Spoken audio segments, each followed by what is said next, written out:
श्री राधे राधे।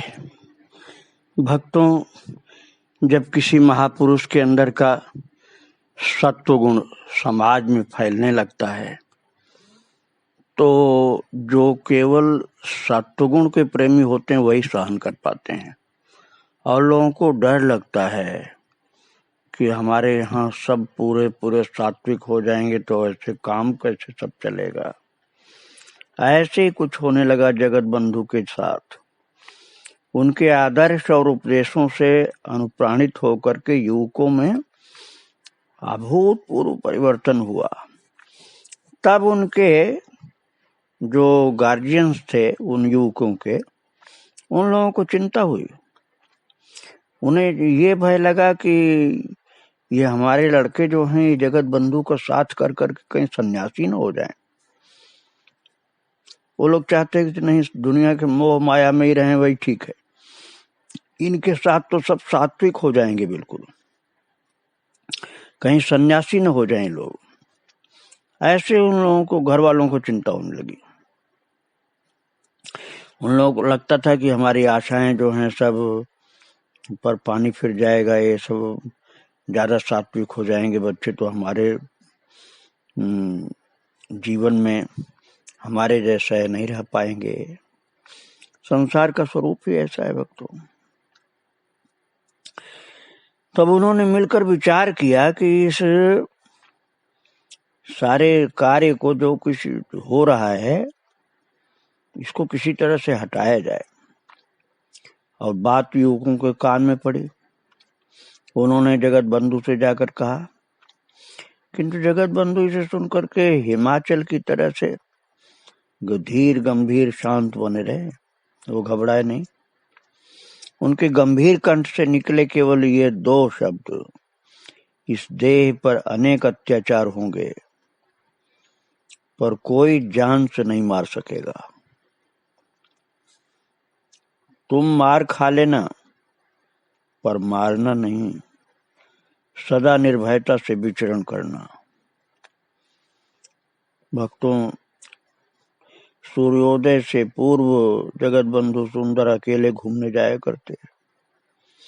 उसी समय एक दिन जब वे स्वानुभाव के आनंद में एकदम मदमस्त से चल रहे थे तो कुछ दुष्टों ने पीछे से आकर उनके सुकोमल शरीर पर निशंस भाव से प्रहार करना प्रारंभ किया। बताओ, इतने सात्विक और महान पुरुष को भी जनता सहन नहीं कर सकी। दुष्टों ने प्रहार किया निर्दयता के साथ और मूर्छित होकर भूमि पर गिर पड़े। और उनको मरा जान करके अत्याचारी उन्हें जंगल में छोड़कर भाग गए। और शहर का चौकीदार रात का पहरा समाप्त करके उधर से जा रहा था। उसने बंधु सुंदर को पहचान लिया और द्रुत गति से जाकर के लाहड़ी परिवार को संवाद दिया। सब लोग जंगल की ओर भाग पड़े और जगत बंधु को उठा करके घर ले आए। और ये समाचार विद्युत गति से शहर में फैल गया। युवक झुंड के झुंड लाड़ी बाबू के घर पहुंचे। उनका सारा शरीर रोषाग्नि से जल रहा था। जगत बंधु को चेतना आने पर उन्होंने प्रहारकर्ताओं के नाम पूछे, किस किसने मारा, आप कृपा कर बता दीजिए। वे मौन रहे। बार बार पूछे जाने पर उन्होंने कागज पेंसिल मांगी। सब लोग नाम पढ़ने के लिए उत्सुकता से कागज की ओर देखते रहे कि अब नाम लिखेंगे, अब नाम लिखेंगे, किसका किसका नाम लिखते हैं देखो। तो उन्होंने देखा बड़े बड़े अक्षरों में उस पर लिखा, मैं दंड दाता नहीं उद्धारक हूं। जगत बंधु ने साफ लिख दिया कि मैं दंड देने के लिए नहीं आया हूं, समाज का उद्धार करने आया हूं। महाराज पावना के अत्याचार का संवाद पाते ही तारिणी चरण बाबू आकर जगत बंधु को अपने साथ रांची ले गए। वहां उन्हें अंग्रेजी स्कूल में 10वीं कक्षा में भर्ती कर दिया और उनका मनोहंस उस समय जिस सरोवर में विचरण करता रहता, उसका पता चलता उन धर्म ग्रंथों से जिनसे वे घिरे रहते हैं। नरोत्तम ठाकुर महाशय को प्रेम भक्ति चंद्रिका, जो कि नरोत्तम ठाकुर महाशय की रचना, उसको तो सोते समय भी अपनी छाती पर रखे रहते। ऐसी दशा में क्या उनका मन अंग्रेजी स्कूल की पढ़ाई में लग सकता था? उनके मन में तो छटपटी लगी थी हरि नाम के प्रचार द्वारा जीवों का उद्धार करने की। अब आप ये अंदाज लीजिए भक्तों की, वो लगभग हाई स्कूल के छात्र का जीवन था उनका। अब एक हाई स्कूल का विद्यार्थी इतना बड़ा महापुरुष बन चुका था, एक अद्भुत महापुरुष बन चुके थे वे। अब उनको हाई स्कूल की पुस्तकें कहाँ अच्छी लग रही थी, वो तो प्रेम भक्ति चंद्रिका में डूबे हुए थे। और हरिनाम का प्रचार ही जीवों का उद्धार करने के लिए जो सबसे ज्यादा उपयोगी उनके समझ में आया, उसी के लिए उनका आविर्भाव हुआ था। और उस उद्देश्य से प्रेरित होकर के वे एक दिन चुपचाप रांची से निकल पड़े। किसी को पता न चला कि वे कहाँ गए। 2 वर्ष तक कहाँ कहाँ घूमते रहे और क्या करते रहे, इसका आज तक किसी को नहीं पता चला। 2 वर्ष बाद वो पहुंचे ब्राह्मण कांधा और वहां से आरंभ किया अपना हरिनाम प्रचार का पवित्र अभियान। उनका एकांत में पवित्र भाव से रहने का अभ्यास था, इसलिए दीदी दिगंबरी ने उनके लिए अपने घर के पास ही एक नए घर का निर्माण करवा दिया। शीघ्र ब्राह्मण कांधा के निकट वाकचर में एक आश्रम का निर्माण हुआ। पीछे उसी प्रकार का एक आश्रम ब्राह्मण कांधा में भी बन गया। उन्हें केंद्र बना करके प्रचार का कार्य तेजी से चलने लगा। हरिनाम प्रचार के लिए जगत बंधु 7 दलों का निर्माण किए। प्रत्येक दल में 2 मृदंग और 4 जोड़ा करताल। वे सभी दल प्रत्येक दिन चारों ओर घूम फिर करके नगर कीर्तन करते। टहल कीर्तन, नौका कीर्तन और निशा कीर्तन भी करते। समय समय पर 7 दल एकत्र होकर 24 प्रहर कीर्तन करते। जगत बंधु स्वयं कीर्तन दलों के साथ नगर कीर्तन को जाया करते। कीर्तन के गीतों की रचना स्वयं करते और कीर्तन का एक विशिष्ट अंग होता हरिलूट। हरिलूट वे अपने हाथ से ही करते। पहले प्रसाद लुटाते, पीछे आनंद में विभोर होकर फल, मिठाई, वस्त्र, कलमदावाद, छड़ी, रुपए, पैसे, नोट, जो भी उनके हाथ पड़ जाता सब लुटाते जाते। एक बार उन्होंने हाथ के पास रखा सितार हरि बोल कह करके लुटा दिया। वो गिर करके टूट गया। तो सितार के मालिक को एक जोड़ा करताल देकर समझा दिया कि कीर्तन के उपयुक्त वाद्य यंत्र है मृदंग और करताल। ये दोनों हैं साक्षात अद्वैताचार्य नित्यानंद। एक बार जगत बंधु एक दल के साथ नगर कीर्तन को निकले हुए थे और सामने से आ रहे थे हाथी पर सवार सिपाहियों और बरकांदों से घिरे हुए तारास के परम धर्मनिष्ठ राजा बनमाली राय। भक्तों, ये बनमाली राय वही थे जिनका तारास मंदिर वृंदावन धाम में है। जमाई ठाकुर जिनके ठाकुर जी हैं, जिनकी कथा मैं आपको सुना चुका हूँ। तो उनकी दृष्टि पड़ी कीर्तन दल के बीच भाव आभूषणों से सुसज्जित स्वर्ण वर्ण के एक अति सुंदर किशोर पर, जो नृत्य करता जा रहा था और जिसके नेत्रों से जलधार निरंतर प्रवाहित हो रही थी। वे सोचने लगे, कौन है ये सोने का जैसा किशोर? उसकी रूप छटा से पथ आलोकित है। ये उतर पड़े हाथी की पीठ से बनमाली राय जी, और पूछने पर पता चला कि यही हैं वे जगत बंधु, जिनके भक्ति भाव के संबंध में उन्होंने बहुत बार सुना था। तब तो महाराज उनका धीरज जैसे छूट गया।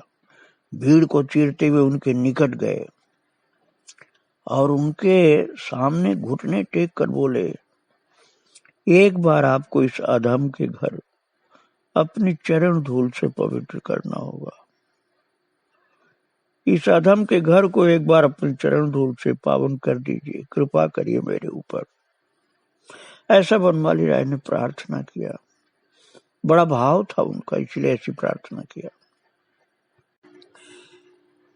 भक्तों, एक दिन उनकी ओर से प्रार्थना को दोहराने आए बनमाली राय के राजगुरु के पुत्र अद्वैत वंशी श्री रघुनंदन गोस्वामी जगत बंधु को हाथी पर बिठा करके बड़े समारोह के साथ ले गए। बनमाली राय के निवास स्थान पर बनवारी नगर ले गए और वहां पहुंचते ही बनमाली राय आदर पूर्वक दंडवत प्रणाम करके उन्हें ले गए अपने घर के ठाकुर श्री राधा विनोद के मंदिर में, और मंदिर के बगल के एक कमरे में बैठाया। पहले कमरे का दरवाजा बंद करके उनके साथ रहस्य का आलाप किया। बड़ी प्रेम भरी वार्ता हुई उनकी, और वार्ता के पहले तो बड़ी भाव भरी मुद्रा में गदगद कंठ से कुछ निवेदन करना चाहते थे, पर वो केवल इतना ही कह सके कि प्रभु, और उनका कंठ रुंध गया महाराज। उसी समय जगत बंधु के कोकिल कंठ से शब्द निकला, राजा ऋषि। तभी से जगत बंधु कहलाने लगे प्रभु जगत बंधु। जो बनमाली राय ने बहुत प्रेम से प्रभु कह के पुकारा था, तभी से प्रभु जगत बंधु कहलाने लगे। और बनमाली राय को राजर्षि कहा था जगत बंधु जी ने, इसलिए बनमाली राय तभी से राजर्षि बनमाली राय कहे जाने लगे। और तभी से बनमाली राय जगत बंधु प्रभु को अपना प्रभु मानने लगे, और उन्होंने रूप, सनातन, श्रीजीव आदि के ग्रंथों के प्रचार का दायित्व आजीवन अपने ऊपर वहन किया। उनके द्वारा प्रकाशित गोस्वामी ग्रंथों का भक्त गण आज भी आस्वादन कर रहे हैं। जगत बंधु के संपर्क में आने के पूर्व राजर्षि ब्राह्म समाज से विशेष रूप से प्रभावित थे, और वो ब्रह्म को निराकार मानते थे। भगवान के श्री विग्रह में उनकी आस्था नहीं थी, पर पूर्व पुरुषों की नीति रीत के अनुसार राधा विनोद ठाकुर की सेवा पूजा चला रहे थे। उसी के अनुसार राधा विनोद की हुक्के की सेवा भी की जाती थी, क्योंकि बनमाली राय के पिता की सेवा अंगीकार करने के पूर्व ही हुक्के का अभ्यास पड़ गया था, और भक्त पुजारी के तदनुरूप भाव के कारण ये था। महाराज, एक दिन राधा विनोद के भोग के पश्चात प्रभु बंधु ने राजर्षि को बुला करके कहा,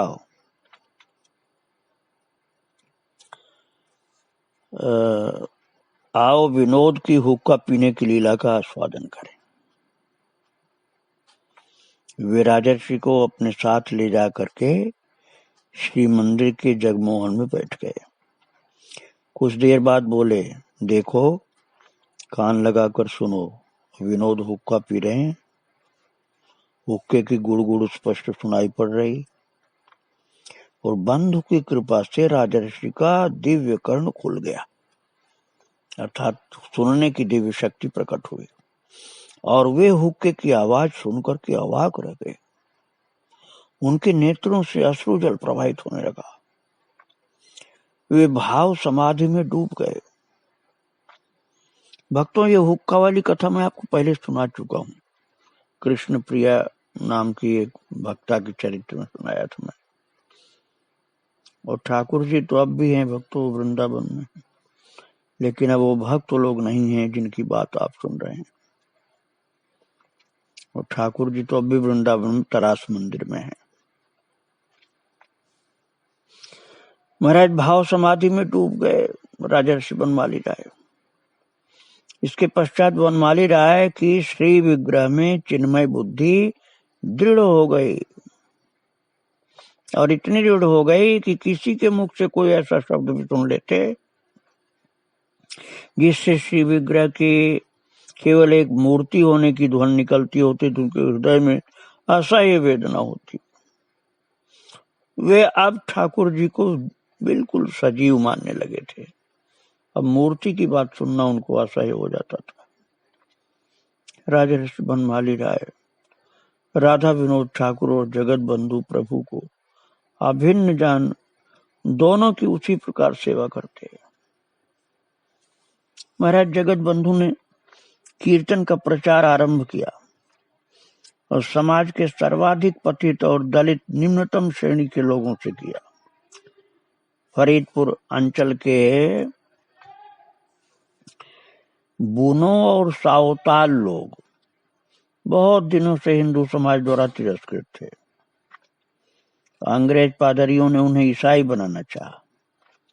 इसके लिए एक दिन निश्चित भी हो गया था, और उसी दिन जगत बंधु ने एक विराट नगर संकीर्तन पहुंचा दिया उन बस्तियों में, और बूनो लोग भी उस संकीर्तन में खूब नृत्य करने लगे।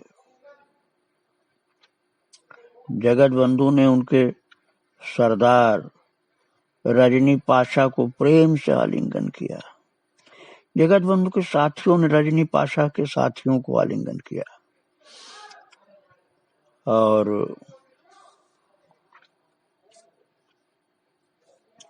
महाराज कीर्तन के प्रभाव से बुनो का हृदय परिवर्तन हो गया। उन्हें ईसाई बनने के अपने संकल्प पर पश्चाताप हुआ। उन्होंने अपना संकल्प त्याग दिया। पादरियों को हताश होना पड़ा। जगत बंधु ने बुनो को हरिदास मोहांत की पदवी दी और दिए क्या, खोल करताल कीर्तन करने के लिए। और खोल करताल प्राप्त करके वो बुनो लोग जो थे कीर्तन में मस्त हो गए, और उन्होंने एक विराट कीर्तन दल का संगठन किया, जिसे जगत बंधु के कीर्तन दलों में बराबरी का स्थान मिला। कलकत्ता के राम बागान में डोमों की एक बस्ती है। जगत बंधु अक्सर कलकत्ता जाकर के डोम पल्ली में अपने भक्त तिनकड़ी के घर रहते और डोमों को कीर्तन कराना सिखाते। और कुछ ही दिनों में राम बागान की डोम पल्ली हर कीर्तन का मुख्य स्थान बन गई और डोम हरिभक्त हो गए। वे जगत बंधु को ठाकुर के समान पूजते थे। जगत बंधु भी उनका यथोचित सम्मान करते। वे उनके हाथ का खाने में संकोच नहीं करते थे। कहते जो हरिनाम करता है वो चिर पवित्र है, अग्नि को क्या कोई अपवित्र कर सकता है। जगत बंधु की वैष्णवता देखिए, सच्चे थे बिल्कुल। धीरे धीरे जगत बंधु प्रभु ने हरिनाम प्रचार की इस अभियान को सफल बनाने के लिए अपने प्रधान सहयोगियों के रूप में बहुत ख्याति प्राप्त की। और श्री रामदास बाबा जी तो बाल्यावस्था से उनके अंतरंग साथियों में से थे। वे संकीर्तन में उनके प्रधान गायक हुआ करते थे, और उनका जैसा मधुर कंठ था वैसा तो अलौकिक भाव भी था उनका। गान आरंभ करते ही वे भाव तरंग में बह जाते और श्रोताओं को भी बहा ले जाते थे। अष्ट सात्विक भाव भूषणों से उनका सारा शरीर व्याप्त हो जाता। सांसारिक जीवन में उनका नाम था राधिका, पर राधिका या राधा नाम पुकारते ही बंधु बाह्य ज्ञान खो बैठते, इसलिए उनका नाम उन्होंने रखा था शारिका। पीछे उन्होंने उनका नाम रख दिया रामदास। अब उनका वो रामदासी नाम बोलते थे जगत बंधु जी, और वही नाम प्रसिद्ध हो गया रामदास बाबा का। महाराज श्री अतुल चंपती थी दिगंबरी देवी की कन्या क्षीरोदा सुंदरी के स्वामी। और वे आरा स्कूल के हेडमास्टर थे। विवाह के समय जगत बंधु से अपनी प्रथम भेंट में ही उनसे विशेष रूप से प्रभावित हुए और मन ही मन अपने गुरु के प्रति गुरु जैसा भाव हो गया उनका। पीछे वे कंधे में झोली डाल, हाथ में करताल ले, हरी हरी बोल हुंकारते हुए महाराज उनके साथ चलते थे। इसलिए उनको हरि बोला नाम से भी कहा जाता था। और राम बागान की डोमपल्ली विशेष रूप से उनका कार्य क्षेत्र था। श्री देवेंद्रनाथ चक्रवर्ती भी इस स्कूल के हेडमास्टर थे। जगत बंधु से प्रभावित होकर के उनके परम भक्त हो गए थे। वे भी अतुल चंपटी की तरह से जय निताई की ध्वनि के साथ हरिनाम का प्रचार करते डोला करते, इसलिए उनका नाम पड़ गया था जय निताई।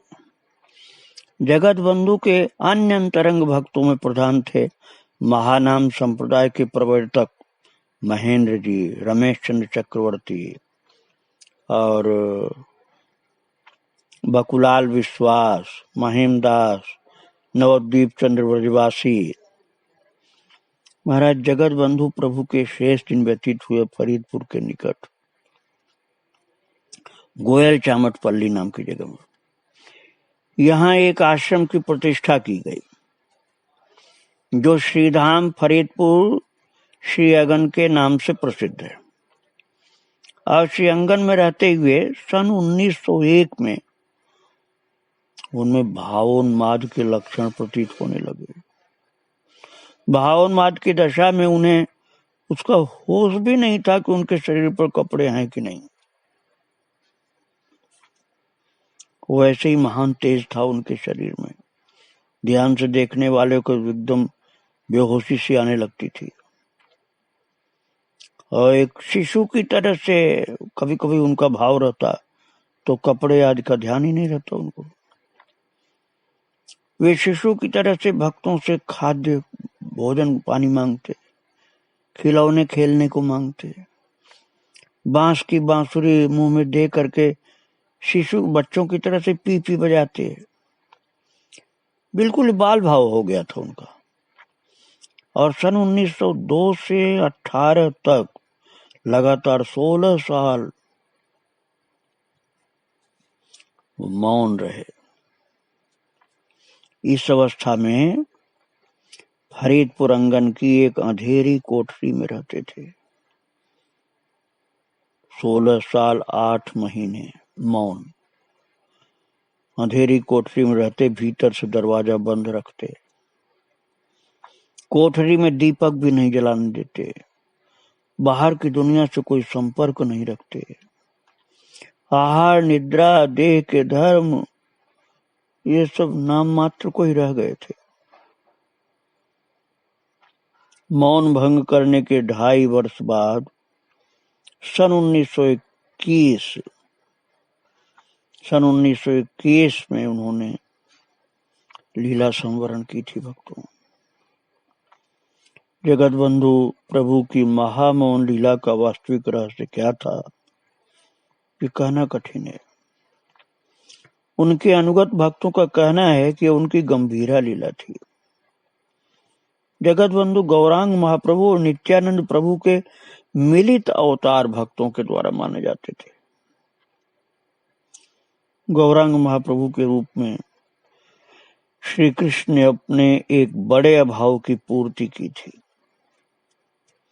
ब्रजलीला में वो अपनी रूप माधुरी का स्वयं आस्वादन नहीं कर सकते थे,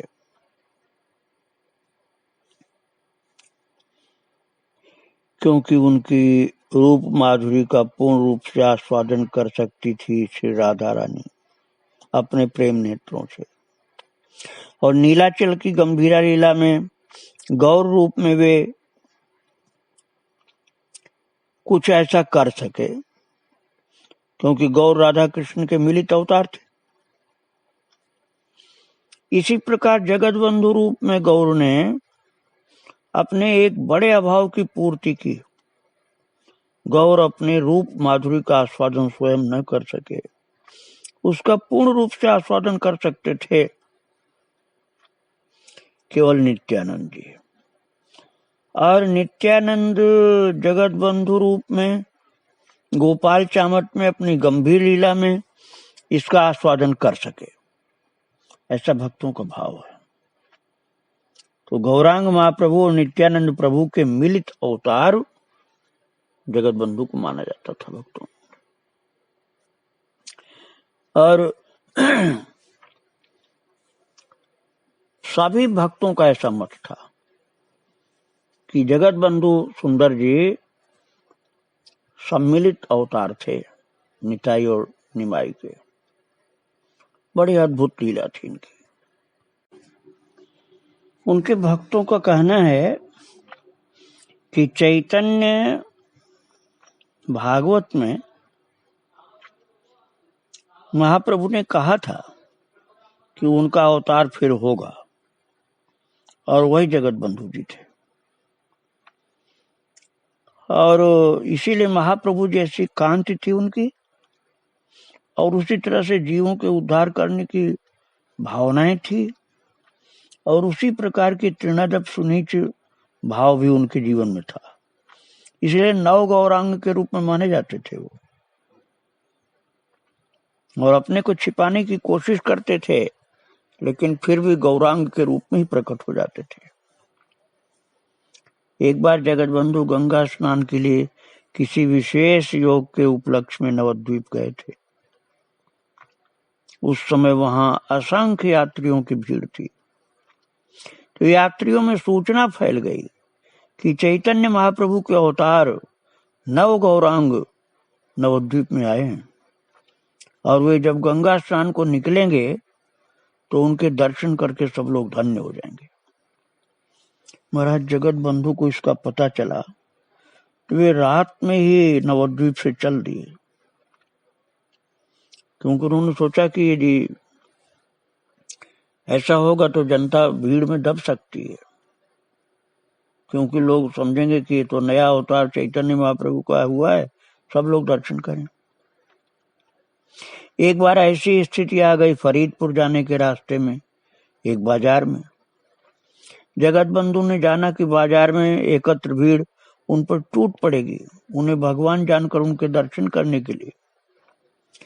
तब उन्होंने कहा अपने साथियों से कि बांस की एक अर्थी बनाओ, और बांस की अर्थी बनाई गई जिस पर मुर्दा रखा जाता है। तो वो अपना सारा शरीर ढक करके एक शव की तरह से उसी अर्थी पर लेट गए, और उनको साथ ही उनके हरि बोल करते हुए बाजार से ऐसे निकाल के ले गए जैसे मुर्दा कोई ले जाए। तो भीड़ के धक्के से इस प्रकार इस लीला करते हुए बचे थे। लोगों ने समझा कि शव जा रहा है, शव यात्रा हो रही, और वो जगत बंधु सुंदर निकल गए और लोग उनका इंतजार ही करते रह गए। बड़ी अद्भुत लीला थी उनकी। जगत बंधु की गंभीरा लीला के विषय में एक उनके भक्त हुए महेंद्र जी। तो उन्होंने एक नया संप्रदाय बनाया, नए संप्रदाय की सृष्टि की, और जो महानाम संप्रदाय के नाम से प्रसिद्ध हुआ। तो उनके विषय महानाम व्रत ब्रह्मचारी का नाम तो प्रसिद्ध उनकी चरितावली में मैं डाल चुका हूँ। तो ये भी जगत बंधु जी के ही शिष्य परिकर में थे। तो उनकी अनंत महिमा है, उसमें से कुछ आपको सुनाने का प्रयास किया गया है। उनके चरणों में बारंबार प्रणाम। श्री राधे राधे, जय श्री राधे।